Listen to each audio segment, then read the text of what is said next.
The following slides are on the evidences of evolution.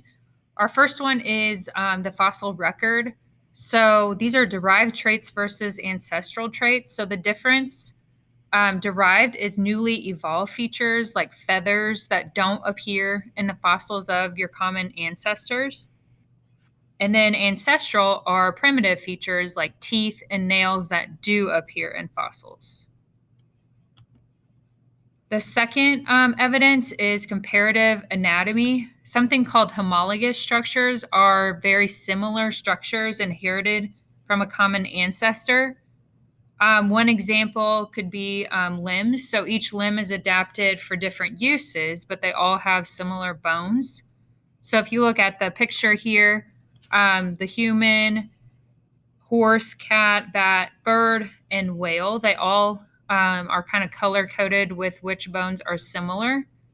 And they all are used for different things based on, the species or whatever, but they all have the similar bones.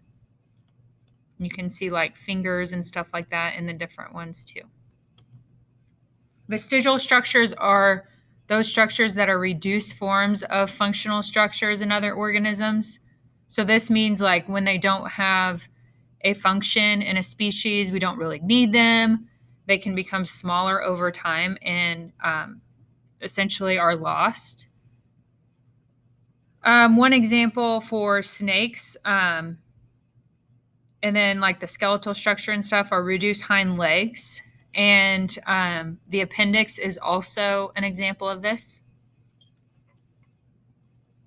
Analogous structures are used for the same purpose and can be similar in construction, but they come from different ancestors. So one example are wings of beetles and eagles. They use both to fly, but they're structured differently. And you can see that in the pictures here. Okay, the third piece of evidence is comparative embryology. So some vertebrate embryos resemble others during development, but become totally different adult forms. So at the very beginning stages, they resemble others, but then when they get bigger and stuff, they look different.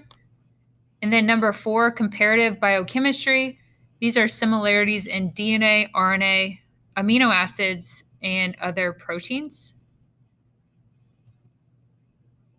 And then geographic distribution. So biogeography is the study of the distribution of plants and animals. Scientists look at different like migration patterns, climate, and plate tectonics. And you can see with these colors, this kind of color, it represents like fossil remains. And you can see that it's in South America and Africa. And then fossil evidence, they're in different countries here.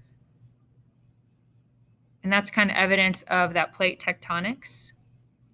Adaptation is a trait shaped by natural selection, and it increases an organism's reproductive success.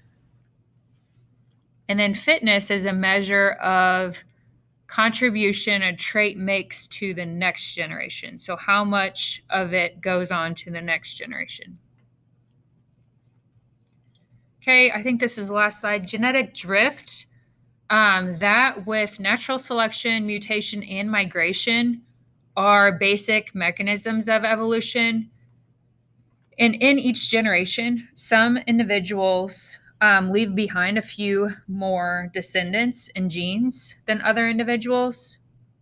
So those genes of the next generation will be the genes of the lucky individuals, not necessarily the healthier or better ones.